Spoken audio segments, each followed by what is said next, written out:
दोस्तों नमस्कार, आप सभी का हमारे YouTube चैनल पर स्वागत है। तो अगर आप लोग क्लास 12 बायोलॉजी के स्टूडेंट हैं और 2023 में बोर्ड परीक्षा देने वाले हैं, ये वीडियो आप लोगों के लिए ही बहुत ज़्यादा शानदार होने वाली है। तो वीडियो को आप लोग अंत तक देखना, सभी चीज़ों को अच्छे तरीके से समझने के लिए, क्योंकि अगर आपने इस वीडियो को अंत तक देखा तो ये चैप्टर जो आपका होता है पुष्टि पादपों में लैंगिक जनन, इसके जितने भी आपके महत्वपूर्ण बहुविकल्पी प्रश्न होते हैं वो पूरी तरीके से आपको मिल जाएंगे। कह सकते हैं कि जितने भी आपके महत्वपूर्ण बहुविकल्पी प्रश्न बनते हैं चैप्टर से, उन सभी प्रश्नों को मैं आज की वीडियो में करा दूंगा। ठीक, तो वीडियो को अंत तक देखना। वीडियो में आगे बढ़ने से पहले मैं आपको बताना चाहता हूं, अगर आप लोग हमारे चैनल पर पहली बार आए हैं तो आप लोग हमारे चैनल पर विजिट कर सकते हैं। साथ ही में अगर आपको वीडियो पसंद आता है तो वीडियो को लाइक, साथ ही में चैनल को सब्सक्राइब भी कर सकते हैं। ठीक, अब हम वीडियो में बढ़ने से पहले मैं आपको बताना चाहता हूं, अगर आप लोगों को इसी प्रकार के सभी चैप्टर्स के notes plus important question answer चाहिए, यानी कहने मतलब ये है कि अगर आप लोगों को इसी प्रकार से फिजिक्स, केमिस्ट्री प्लस बायोलॉजी के सभी चैप्टर्स के notes plus important question answer चाहिए तो आप लोग हमारा ग्रुप ज्वाइन कर सकते हैं। इसका चार्ज बहुत ही मिनिमम है। तो जिनको भी ज्वाइन करना है, डिस्क्रिप्शन में मेरा व्हाट्सएप नंबर मिल जाएगा, वहाँ से आप लोग मुझसे कॉन्टैक्ट कर लेना। ठीक, जिसमें आपको क्या क्या चीज़ें मिलने वाली मैं आपको पहले बता देता हूँ। सबसे पहले आप लोग को यहाँ पे मिलेगा physics plus chemistry plus biology के सभी चैप्टर्स के नोट्स। सबसे पहले आपको यही चीज़ मिलेगी। ठीक, सभी चैप्टर्स के नोट्स मिलेंगे। उसके बाद में फिर आप लोगों को मिलेगा सभी सब्जेक्ट, यानी कि फिजिक्स के, केमिस्ट्री के, बायोलॉजी के सभी सब्जेक्ट के क्या मिलेंगे, इंपॉर्टेंट क्वेश्चन आंसर्स, जिसमें आपके लॉन्ग भी होंगे, शॉर्ट भी होंगे, एमसीक्यू क्वेश्चन भी होंगे। ठीक, तो बोर्ड एग्जाम से पहले सभी चीज़ें आपको दी जाएंगी। बहुत ही मिनिमम कॉस्ट है फिलहाल के लिए। आप लोग अगर ग्रुप ज्वाइन करना चाहते हैं तो डिस्क्रिप्शन में मेरा व्हाट्सएप नंबर मिल जाएगा, आप लोग उससे कॉन्टैक्ट कर लेना। मैं आपको डेमो नोट्स भेज दूंगा, आप लोग देख लेना। अगर आपको अच्छा लगता है तो आप लोग ग्रुप को ज्वाइन कर सकते हैं। ठीक, तो ये सारी बात हो गई। अब हम लोग बात कर लेते हैं अपनी बायोलॉजी के बारे में। तो हम लोग बायोलॉजी की बात करें, पूरी बुक की अगर हम लोग बात करें तो पूरे बुक में आप लोग के 200 प्लस ऐसे इंपॉर्टेंट बहुविकल्पी प्रश्न होते हैं जो आप लोग को जानने चाहिए, क्योंकि ये सारे जो प्रश्न होते हैं ये हर बार बोर्ड परीक्षा में आपके आते हैं। तो उसी सीरीज के अंतर्गत हम लोगों ने सबसे पहले स्टार्ट किया आपका जो क्लास 12 बायोलॉजी का सेकंड चैप्टर होता है पुष्टि पादपों में लैंगिक जनन। उसके जितने भी महत्वपूर्ण बहुविकल्पी प्रश्न होते हैं आज की वीडियो में समाप्त कर दिए जाएंगे। यानी टोटल हम लोग बात करें तो इस चैप्टर से आपके 24 महत्वपूर्ण बहुविकल्पी प्रश्न होते हैं, जिसमें से 11 प्रश्न को हम लोगों ने पिछले वीडियो में डिस्कस कर लिया था, और जितने भी आज के प्रश्न बच गए थे आपको इस वीडियो में मिल जाएंगे। ठीक, तो आप लोग वीडियो को अंत तक देखना, हर एक क्वेश्चन को अच्छे तरीके से तैयार करना। हो सके तो आप लोग अपनी कॉपी में नोट कर लेना, और जो भी लोग ग्रुप में ज्वाइन है उनको तो इसका पीडीएफ बिल्कुल कह सकते हैं वहाँ पर मिल ही जाएगा, साथ ही में आंसर की भी वहाँ पर मिल जाएगी। तो आप लोग अच्छे तरीके से वहाँ से पढ़ाई कर सकते हैं। ठीक, और जो लोग ग्रुप में नहीं ज्वाइन करना चाहते हैं वो लोग इन सभी क्वेश्चन को अपनी कॉपी में नोट कर सकते हैं। ये क्वेश्चन बैंक के तरीके ही आपको साबित होगा, क्योंकि इसमें जितने भी क्वेश्चन आपको देखने को मिलेंगे क्वेश्चन बैंक से आप लोग के लिए बेनिफिट ही होगा। क्वेश्चन बैंक की तरीके आप लोग इसे ले सकते हैं। ठीक, तो चलिए तो वीडियो को शुरू करते हैं अपने टाइम को वेस्ट करते हुए। तो जैसा कि आप लोग देख पा रहे हैं, इस प्रकार से मैंने सभी क्वेश्चन को अच्छे तरीके से नोट कर रखा है। तो वीडियो में अंत तक बने रहना सभी क्वेश्चन को अच्छे तरीके से हल करने के लिए।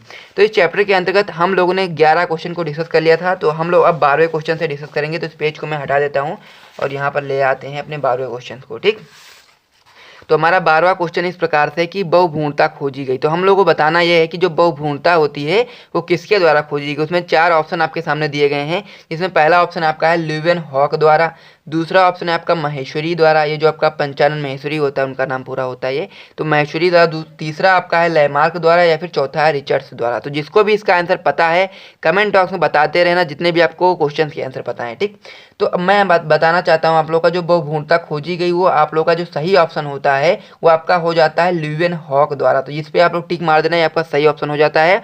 और जो भी लोग ग्रुप में ज्वाइन है उन सभी को इसका पीडीएफ मिल जाएगा और साथ ही में आंसर की भी मिल जाएगी। ठीक, तो इसलिए इस पर आप लोग टिक मार देना पहले वाले ऑप्शन पे जो आपका ल्यूवेनहॉक द्वारा होता है। तो अगले क्वेश्चन की ओर बढ़ते हैं। तो हमारा अगला क्वेश्चन है कि पराग नलिका का अध्यावरण द्वारा बीजांड में प्रवेश कहलाता है। तो हम लोग को बताना है कि जब पराग नलिका आपका अध्यावरण के द्वारा बीजांड में प्रवेश करती है तो उसको हम लोग क्या कहते हैं। पहला ऑप्शन है आपका निभागीय युग्मन, दूसरा ऑप्शन है आपका अंडद्वारी प्रवेश, तीसरा ऑप्शन है आपका ए व बी दोनों, या फिर चौथा ऑप्शन है आपका इनमें से कोई नहीं। ठीक, तो इसमें जो निभागीय युग्मन होता है ये भी आपका गलत ऑप्शन हो जाता है। अंडद्वारी प्रवेश भी जो आपका अंड के द्वारा है, जो पराग नलिका प्रवेश करती है अंड द्वार से, तो वो भी आपका गलत ऑप्शन हो जाएगा। और ये और बी दोनों तो गलत ऑप्शन है ही, और इनमें से कोई नहीं, ये आपका सही ऑप्शन हो जाएगा, क्योंकि इसमें जो अध्यावरणीय जो पराग नलिका प्रवेश होता है वो आपका सही ऑप्शन होता है, तो अध्यावरण के द्वारा होता है। तो इसीलिए आप लोगों को समझना है कि इनमें से कोई नहीं वाला ऑप्शन आपका सही हो जाएगा। ठीक, तो अब हम लोग नेक्स्ट क्वेश्चन की ओर बढ़ते हैं। तो हमारा अगला क्वेश्चन है कि निम्नलिखित में से कौन सी कोशिका सभी प्रकार के भ्रूणपोष में पाई जाती है। तो हम लोग को ये बताना है कि जो आपका भ्रूणपोष होता है, भ्रूणकोष, उसमें कौन सी कोशिका सभी प्रकार के भ्रूणकोष में पाई जाती है। तो पहला ऑप्शन आपका सहायक कोशिका, दूसरा ऑप्शन है आपका अंड कोशिकाएं, या फिर तीसरा ऑप्शन है आपका प्रतिमुख कोशिकाएं, या फिर चौथा ऑप्शन है आपका इनमें से सभी। तो हम लोग को इसमें से बताना है कि आपका सही ऑप्शन कौन सा है, यानी कि कौन सी ऐसी कोशिका है जो सभी प्रकार के भ्रूणकोश में पाई जाती है। ठीक, तो जो आपका अंड कोशिका होता है, यानी कि ऑप्शन नंबर बी ये आपका सही ऑप्शन हो जाता है। इस पर आप लोग टिक मार देना, क्योंकि अंड जो कोशिकाएं होती हैं वो सभी प्रकार के भ्रूणकोश में पाई जाती हैं। ठीक, ये चीज़ आपको ध्यान रखनी है। अब हम बात करते हैं नेक्स्ट क्वेश्चन की। तो हमारा अगला क्वेश्चन है इस प्रकार से कि एक प्रारूपिक आवर्तबीजी परागकोश में लघु बीजाणु धानियों की संख्या होती है। तो हम लोग को एक बताना है कि जो आपका एक प्रारूपिक आवर्तबीजी परागकोश होता है उसमें लघु बीजाणु धानियों की जो संख्या होती है वो कितनी होती है। एक होती है, दो होती है, तीन होती है, या फिर चार होती है। ठीक, तो मैं आपको यहाँ पर बना करके दिखा देता हूँ। जो आपका प्रारूपिक जो आपका आवर्तबीजी परागकोश होता है, इस प्रकार से आप लोग देखेंगे तो इस प्रकार से आपका होता है। ठीक, तो जब हम लोग इसको काटते हैं बीच से तो इस प्रकार से आपका दिखाई देता है, कुछ इस प्रकार से। ठीक, तो यहाँ पर एक ये हो जाता है, एक ये हो जाता है, एक ये हो जाता है, एक ये हो जाता है। तो इस प्रकार से आप लोग कह सकते हैं कि एक जो आपका प्रारूपिक आवर्तबीजी परागकोश होता है उसमें लघु बीजाणु धानियों की जो संख्या होती है वो 4 होती है, यानी कि ऑप्शन नंबर जो डी होता है आपका सही ऑप्शन हो जाएगा। अब हम लोग बढ़ते हैं नेक्स्ट क्वेश्चन की ओर। तो हम अपने अगले क्वेश्चन को देखते हैं। तो हमारा अगला क्वेश्चन क्या है कि एक ही पादप के एक पुष्प के परागकणों का दूसरे पुष्प के वर्तिकाग्र तक का स्थानांतरण कहलाता है। यानी कहने का मतलब ये है कि जब जो पेड़ हो एक ही हो, लेकिन उसके जो एक पुष्प हो, मान लीजिए पेड़ पे 2 पुष्प लगे हुए हैं, एक पादप है जिसपे 2 पुष्प लगे हुए हैं, तो जब एक पुष्प के जो परागकण होते हैं वो उस पुष्प से निकले और जाकर के दूसरे पुष्प के, यानी कि पादप एक ही है लेकिन पुष्प उसका दूसरा है, उसके वर्तिकाग्र तक का जो स्थानांतरण होता है, जब उसके वर्तिकाग्र पर पहुंचते हैं तो वो क्रिया क्या कहलाती है। पहला ऑप्शन आपका स्वयुग्मन, दूसरा ऑप्शन आपका सजात पुष्पी परागण, या फिर तीसरा ऑप्शन है आपका अनुमेल परागण, या फिर इनमें से कोई नहीं। ठीक, तो इसमें से जो आपका सही ऑप्शन हो जाता है वो आपका हो जाता है सजात पुष्पी परागण, क्योंकि होता यह है कि पादप इसमें सेम होता है लेकिन पुष्प क्या होते हैं, अलग अलग होते हैं, इसीलिए हम इसे सजात पुष्पी परागण कह सकते हैं। ठीक, तो बढ़ते हैं नेक्स्ट क्वेश्चन की ओर। तो अगले क्वेश्चन की ओर देखते हैं हम लोग। तो हमारा अगला क्वेश्चन है कि साइकस की अधिकतर प्रजातियों में गुणसूत्रों की संख्या होती है। सबसे पहले मैं पीछे वाला पेज हटा देता हूँ इस प्रकार से। तो अब हम लोग को बताना है कि जो साइकस की जो अधिकतर प्रजातियां होती हैं उनमें गुणसूत्रों की संख्या कितनी होती है। पहला ऑप्शन आपका n बराबर 11 होता है, दूसरा ऑप्शन आपका n बराबर 22 होता है, या फिर तीसरा ऑप्शन आपका n बराबर 24 होता है, या फिर चौथा ऑप्शन आपका n बराबर 48 होता है। तो इसमें से हमको सही ऑप्शन बताना है। तो इसमें से जो आपका पहला वाला ऑप्शन होता है n बराबर 11, तो साइकस की जो अधिकतर प्रजातियां होती हैं उनमें गुणसूत्रों की संख्या होती है n बराबर 11 होती है। ठीक, ये चीज़ आपको ध्यान रखना है। नेक्स्ट क्वेश्चन की ओर बढ़ते तो हमारा अगला क्वेश्चन है कि द्विनिषेचन क्रिया का तात्पर्य है। तो हम लोग को बताना है कि जो द्विनिषेचन क्रिया होती है उसका तात्पर्य क्या है, उसका नाम द्विनिषेचन क्यों रखा गया। पहला ऑप्शन है आपका 2 नर युग्मकों का अंड कोशिका से संयोजन, तो पहला ऑप्शन आप समझ गए होंगे। दूसरा ऑप्शन आपका एक नर युग्मक का अंड कोशिका से तथा दूसरे का द्वितीय केंद्रक से संयोजन। ठीक, तीसरा ऑप्शन है आपका एक नर युग्मक का अंड कोशिका से तथा दूसरे का सिनर्जिड कोशिका से संयोजन, या फिर चौथा ऑप्शन है आपका उपरोक्त सभी। ठीक, तो ये चीज़ आपको ध्यान रखनी है कि जो आप लोग का नर युग्मक होते हैं, जो 2 नर युग्मक होते हैं, तो जो एक नर युग्मक होगा वो आपका अंड कोशिका से संयोजन कर लेगा और दूसरा नर युग्मक जो द्वितीय केंद्रक होता है उसे संयोजन कर लेगा, और जो दूसरे द्वितीय केंद्र से जब वो संयोजन करेगा तो क्या बन जाएगा, आपका भ्रूणपोष बन जाएगा। तो ये चीज़ आपको ध्यान रखनी है। ये चीज़ आपको ध्यान रखनी है कि जो आपका बी वाला ऑप्शन होता है, जो आपका होता है एक नर युग्मक का अंड कोशिका से तथा दूसरे का द्वितीय केंद्रक से संयोजन, ये आपका सही ऑप्शन हो जाता है। द्विनिषेचन क्रिया का तात्पर्य यही होता है। ठीक, नेक्स्ट क्वेश्चन की ओर बढ़ते हैं। तो हमारा अगला क्वेश्चन क्या उसे देख लेते हैं हम लोग। तो हमारा 19वां क्वेश्चन है कि प्रतिमुखी कोशिकाएं जो होती हैं वो होती हैं जो उपस्थित होती हैं। चीज़ हमको बताने की जो प्रतिमुखी कोशिकाएं होती हैं वो किस ओर उपस्थित होती हैं। पहला ऑप्शन आपका निभागीय छोर पर, दूसरा ऑप्शन आपका अंडद्वारीय छोर पर, तीसरा ऑप्शन आपका मध्य में, या फिर चौथा ऑप्शन है इनमें से कोई नहीं। ठीक, तो मैं आप लोग को यहाँ पर बना करके दिखा देता हूँ ताकि आप लोग को बेहतर तरीके समझ में आए। तो जैसा कि आप लोग देख पा रहे होंगे जो आप लोग का इस प्रकार से क्या होता है, बीजांड होता है। ठीक, तो इसमें जो ऊपर वाली जो कोशिकाएं होती हैं इस प्रकार से आप लोग देखेंगे तो इस प्रकार से आपका बीजांड होता है। तो इसमें जो ऊपर वाली जो कोशिकाएं होती हैं इसको हम लोग क्या बोलते हैं, प्रतिमुखी कोशिकाएं बोलते हैं, और जो नीचे वाली कोशिकाएं होती हैं जो आपकी 2 होती हैं इनको सहायक, और जो बीच वाली होती है उसे हम अंड कोशिका कहते हैं। तो ये चीज़ ध्यान रखनी है। ये जो आपका होता है, जो आपका बीजांड द्वार होता है इधर, और ये होता है निभाग। तो निभाग की ओर उपस्थित होती हैं आपकी प्रतिमुख कोशिकाएं। तो ये चीज़ आपको ध्यान रखनी है। तो यहाँ पर आप लोगों को जो ऑप्शन नंबर ए हो जाता है कि जो आपकी प्रतिमुख कोशिकाएं होती हैं वो आपकी उपस्थित होती हैं निभागीय छोर पर। ठीक, नेक्स्ट क्वेश्चन की ओर बढ़ें तो हमारा अगला क्वेश्चन है कि परागकण मात्र कोशिका में गुणसूत्रों की संख्या होती है। ये चीज़ बहुत ही सिंपल क्वेश्चन है, आप लोगों को पता होगा। और बोर्ड एग्जाम में जितने भी मैं क्वेश्चन करा रहा हूँ सभी क्वेश्चन आपके बोर्ड एग्जाम में आए हुए हैं। कोई भी ऐसा क्वेश्चन नहीं करा रहा हूँ जो बहुत ही कह सकते हैं कि एग्जाम में नहीं आया हो, सभी क्वेश्चन आपके बोर्ड एग्जाम में आए हुए हैं। ठीक, तो हमारा जो अगला क्वेश्चन है कि जो पराकर्ण मात्र कोशिका होती है उसमें गुणसूत्रों की संख्या हम लोग को बतानी है।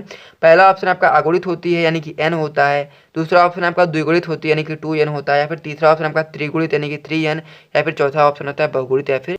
तो हम लोग को बताना है कि इसमें से जो पराकर्ण मात्र कोशिका होती है उसमें गुणसूत्रों की संख्या कितनी होती है। तो ये चीज़ आपको ध्यान रखनी है, जो पराकर्ण मात्र कोशिका होती है वो आप लोग की द्विगुणित कोशिका होती है, यानी कि गुणसूत्रों की संख्या होती है कितनी होती है, द्विगुणित होती है, यानी कि 2n होता है। तो ये चीज़ आपको ध्यान रखना है कि जो पराकर्ण मात्र कोशिका होती है उसमें गुणसूत्रों की संख्या 2n होती है, यानी कि द्विगुणित होती है। ठीक, तो ये क्वेश्चन भी आप लोग अच्छे तरीके से समझ गए होंगे, इसका भी आप लोग आंसर अपनी कॉपी में नोट कर लीजिएगा आप लोग लिख रहे हो तो।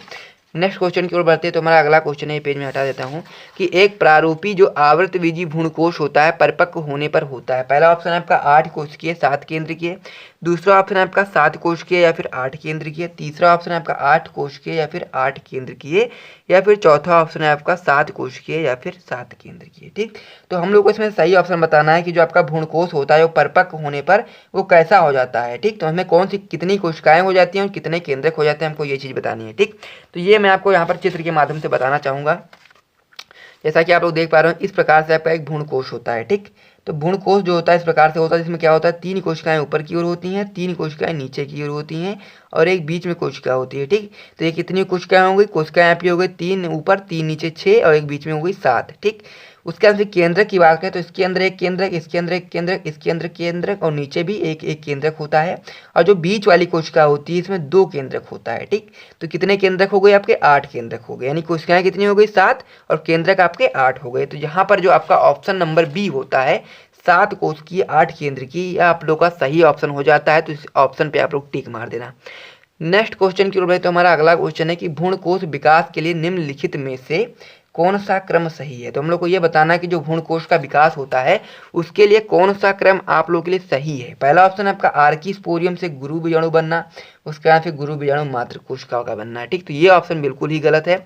नेक्स्ट क्वेश्चन मतलब कि अगले को कह सकते हैं ऑप्शन की ओर बढ़ें तो हमारा अगला ऑप्शन है कि आर्किस्पोरियम से गुरु बीजाणु मात्र कोशिका बनना, फिर गुरु बीजाणु फिर भ्रूणकोश बनना। ठीक, नेक्स्ट ऑप्शन है आपका आर्किस्पोरियम से गुरु बीजाणु, फिर गुरु बीजाणु से गुरु बीजाणुद्भिद, फिर उसके बाद में फिर भ्रूणकोश। ठीक, अगला जो ऑप्शन है आपका आर्किस्पोरियम से गुरु बीजाणुद्भिद, फिर उसके बाद फिर भ्रूणकोश। तो इसमें से हम लोग को सही ऑप्शन बताना है कि जो भ्रूणकोश का विकास होता है उसमें कौन सा क्रम है जो आपका बहुत ही सही है। ठीक, तो इसमें से जो आपका बी वाला ऑप्शन हो जाता है आर्किस्पोरियम से गुरु बीजाणु मात्र कोशिकाएं बनती हैं, फिर उसके बाद फिर गुरु बीजाणु बनते हैं, फिर गुरु बीजाणु से आपका भ्रूणकोश बनता है। तो बी वाला ऑप्शन आपका सही हो जाता है, इस पर आप लोग टिक मार देना सही ऑप्शन पे। ठीक, अब अगले क्वेश्चन की ओर बढ़ते हैं। तो हमारा अगला क्वेश्चन है क्या है आपका नेक्स्ट क्वेश्चन कि 200 लघु बीजाणुओं के निर्माण के लिए प्रकारात्मक लघु बीजाणु मात्र कोशिकाओं के कितने अर्धसूत्री विभाजन होगी। यानी कि हम लोग को ये बताना है कि अगर आप लोग को 200 लघु बीजाणु का निर्माण करना है तो उसके लिए कितने लघु बीजाणु मात्र कोशिकाओं में अर्धसूत्री विभाजन होंगे।